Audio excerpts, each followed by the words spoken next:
Hi, today I'm going to make a universal motor speed controller. And this what you see is the machine that runs on universal motor. It's a vacuum cleaner, a dead one. So that's the inside view. You see the universal motor? I have to take it out. So here is our high-speed universal motor. And as you can see here, it is 1000 watts. And that's the impeller. Also, if you have an idea where I can use this impeller, let me know in the comment section. This is a 9 volts to 24 volts variable DC supply, and I'm going to test this motor with this supply. So the motor is working. Let's do some oiling. Now it is running pretty good. So let's make our own speed controller. Components needed for this project are MJE13009 power transistor, variable resistor, 100 kilo ohms, and a 35 amperes bridge rectifier. I also plan on using this capacitor for better starting torque for the motor, and we are also going to need a heat sink. I'm going to use this one. It has 6 MOSFET slots, so I can easily mount 4 transistors on it.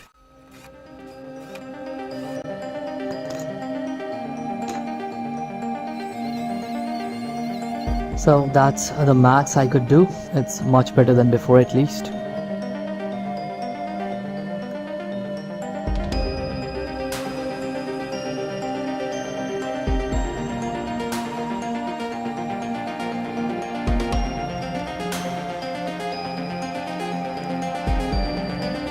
And all the transistors that you see in the front will be connected in parallel.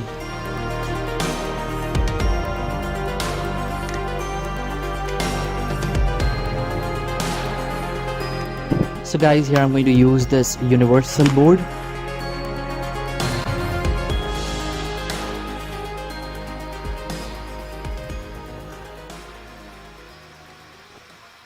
Here the green wire represents common positive for collector and black one represents common emitter for negative.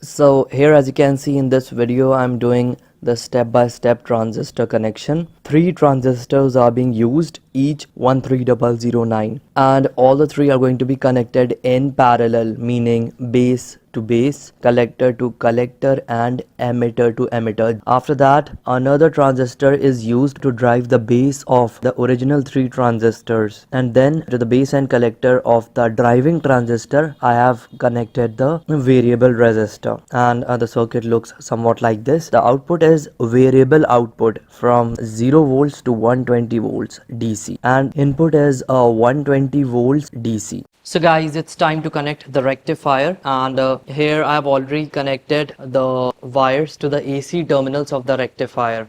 Now to the remaining 2 terminals, which are DC, these 2 wires will be connected. Done. This is the supply.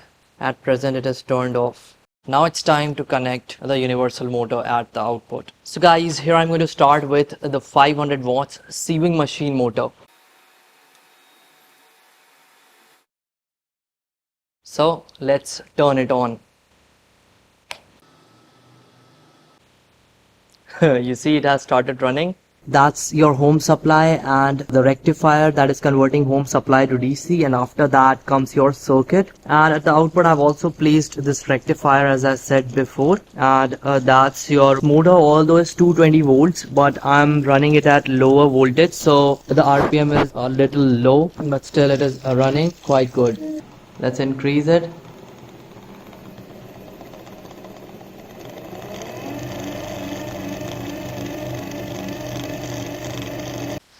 Now guys, let's try this vacuum cleaner motor, 1000 watts. Okay, let's increase the speed. Whoa! Close up for vacuum cleaner motor.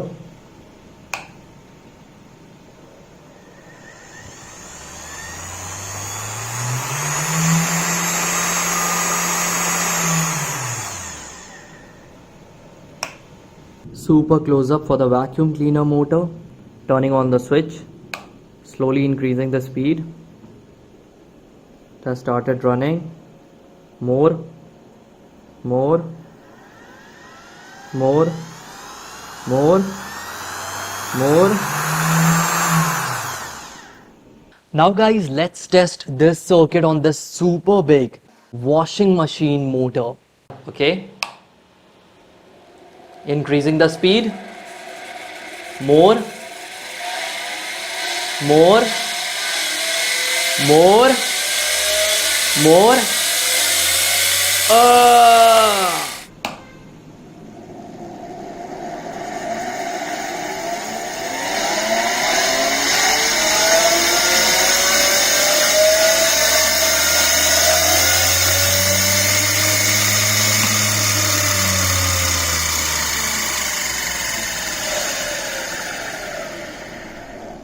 And guys, you can also use the same device on DC motors. Obviously the voltage rating is different for this motor. I'm going to run it at 50 volts, although it is written 40 volts here.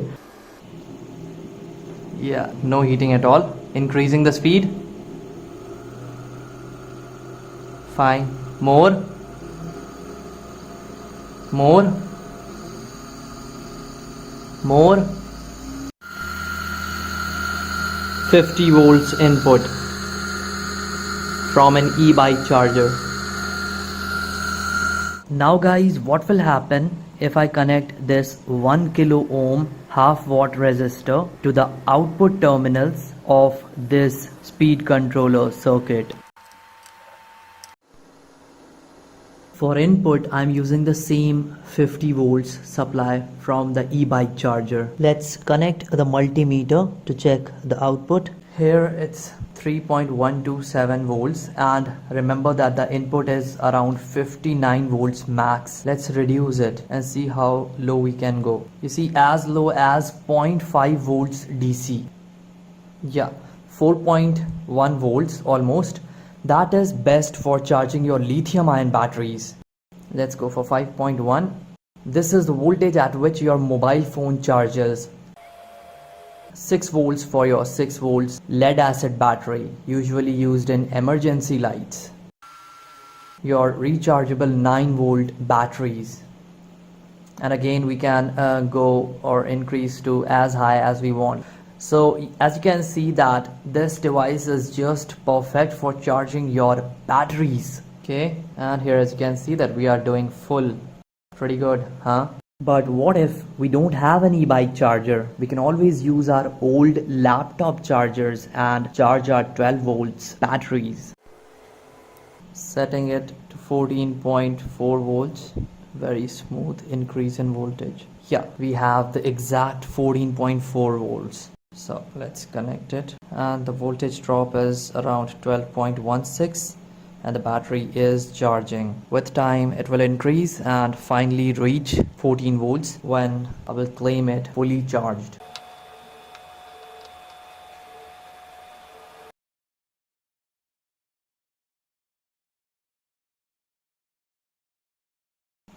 Oops, it has auto turned off. So guys, as you can see that it has gained 13.27 volts from 715 to like 740.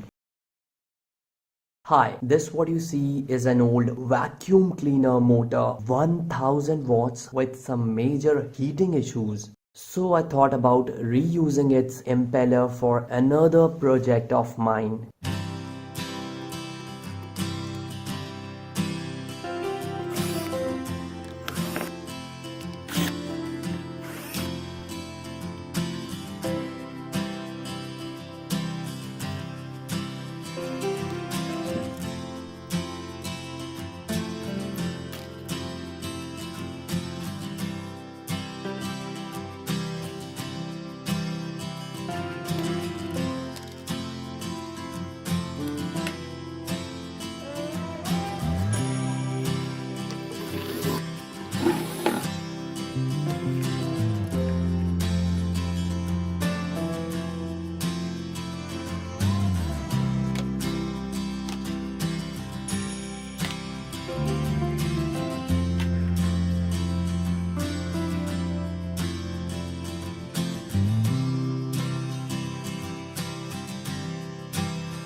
So here I will be using this 24 volts 16,500 RPM DC motor.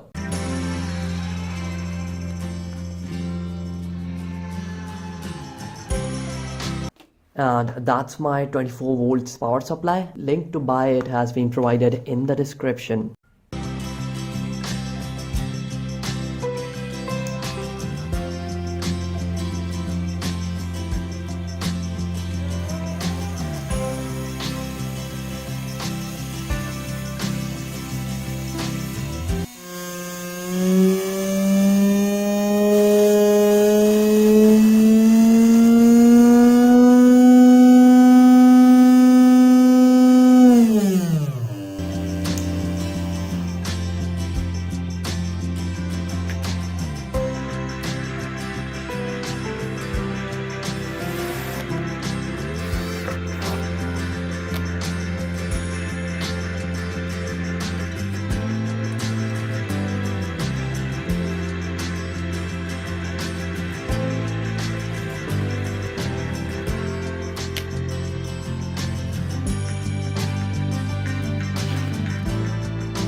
Next level.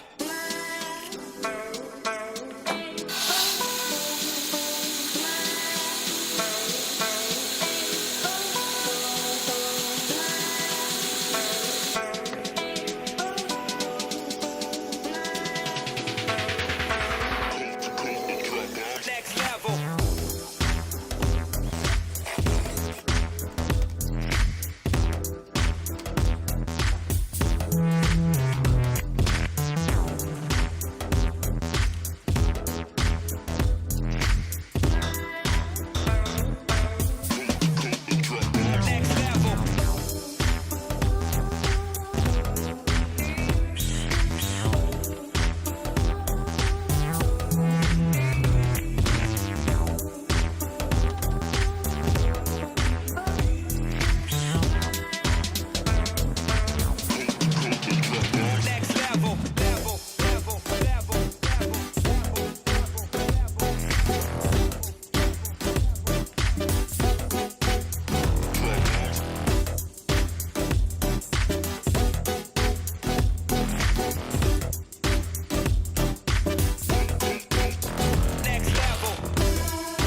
this, what you see is a 1.5 volts to 32 volts DC to DC buck boost converter module with a constant output voltage which can be adjusted with the potentiometer knob. So here I'm adjusting it to 24 volts as required by our DC motor.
So at the moment I'm charging the batteries with this one and they are really discharged. In the meantime, let's connect the impeller.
Hi guys, you are watching channel Mr. Electron, and these what you see are a few 12 volts DC motors. Now a DC motor is a variable current type of load, which means that the current keeps on changing as the load changes. Higher the load on the motor shaft, more is the current drawn by it. Next, what you see are a few incandescent bulbs which come under the category of constant current type of resistive loads. And the final ones that you see are the constant voltage loads, which are our electronic circuits and batteries. Now guys, all the above loads are rated at 12 volts, but let's assume that I only have a 20 volts 3 amps DC source. Now what will happen if I connect the previously shown loads to this higher voltage supply? In case of the DC motors, their no load speed will increase because RPM is directly proportional to the input voltage. The impact will be its brushes will wear out faster than usual, its commutators will also wear out faster than usual. There is also going to be an additional heating which might affect the strength of magnets used in the motor. Now let's consider the case of what will happen if we connect a 20 volts supply to a 12 volts 1 amperes bulb. The bulb will fuse instantly because more than rated current will flow through the filament and burn it. Now comes the final test of connecting the 20 volts 3 amperes power supply to a 12 volts electronic circuit or a 12 volts battery. Both of them will get damaged because the battery will get overcharged with time and the electronic circuits are too much voltage specific. So keeping all that in mind, we can conclude that we need to build a 12 volts circuit. Let's get started. First component is 13009 power transistor, second one is CTC 1351, third one are diodes, Zener diodes, 1.8 volts each, and the fourth final one is 1 kilo ohm resistor, and final heat sinks and few wires. That's it. Now comes the construction of the circuit. Take the 13009 power transistor and bend its 3 terminals as shown. Next, do the same thing with the NPN 1351 power transistor. Next comes the placing of thermal paste or heat sink compound on the power transistor. Okay, this is how it is going to transfer all the heat safely to the heat sink. Place it on both the transistors. Now comes the part of mounting the 2 transistors on the heat sink. So here, as you can see, that I'm going to use a single heat sink and I'm going to mount both the transistor on a single piece. You can use 2 heat sinks, separate heat sinks, for cooling it further, but I think it is not going to generate much of heat. Now take the 2 Zener diodes and shorten up their terminal ends by cutting them. After that, connect the 2 Zener diodes in series. Like one Zener diode is at 1.8 volts. So if we connect 2 of them together in series, it's going to be 3.6 volts DC. Now take the positive end of the Zener diode and connect it to the base terminal of the 1351 power transistor. Now solder the base of 13009 power transistor to the emitter of 1351 power transistor. After that, take a wire and connect it to the emitter terminal of 13009 power transistor. Now comes the collector terminals of both the transistors. These 2 collector terminals will be soldered together, and this point is going to be the tapping point at which multiple connections will be made. Take another wire and connect it to the collector, common collector of both the transistors. Now bend the Zener diodes and connect their negative set to the collector as well. This is how you're going to do it. Now hold the green wire as shown here and place it through the screw hole of the heat sink. Now you will need another wire, a different colored one. Strip it and then place it through the other screw hole of the heat sink. Lastly, strip the 2 wires in the middle and connect the 1 kilo ohm resistor to the 2 wires. Please note that the links for all the needed components have been provided in the description. So don't forget to check them out if you really want to make this circuit. So well done guys, it's finally time to test it. This is the laptop charger connected to the 220 volts supply, and this laptop charger is converting 220 volts AC to 20 volts DC. So what I'm going to do is convert that 20 volts DC to 12 volts DC, although the output is going to be a little higher so that there is a charge difference and current can flow easily. And remember that this green wire here is positive and yellow one is negative. Red clip will be connected to the green because red is always denoted by positive, and yellow one will be negative, and we are done. Now let's do the measurement of output voltage first. So pointing the meter towards DC voltage measurement mode. Okay. You can see there is some voltage being deflected because of one wire connection. And now we have our full 13.09 volts DC out from the laptop charger by using just this circuit. No transformer is needed. All you got to do is just do this. It is very simple and safe, and the output voltage is pretty accurate. So the voltage testing is done. Now comes the LED panel glowing test. So this is a 12 volts LED panel, and obviously it would have burnt out or got fused if I had connected this panel directly to the laptop charger, since this is 12 volts and this is 20 volts. So I have converted it safely to 12 volts. Let's see how it performs. And here we have 20 volts beautifully converted to 13 volts, exactly needed for this. Let's turn off the lights. All the lights have been turned off, and you can see that it is glowing really bright. And also there is negligible heating because this driving transistor is rated at 12 amperes and also connected to a good heatsink with heatsink compound or thermal paste, so it should not be a problem. Turned off the camera lights as well, and now it is even more bright. See, pretty good, right? So let's increase the loads now. This is a 12 volts 35 watts bike headlamp bulb. Let's try this one. Let's turn off the lights. See, it is glowing pretty bright. Moving on to an even bigger bulb. You see 12 volts 100 watts. That's big one for car headlamp. Let's turn off all the lights. Now guys comes this high current DC motor. It is 12 volts 5 amperes, really smooth. So let's test this one.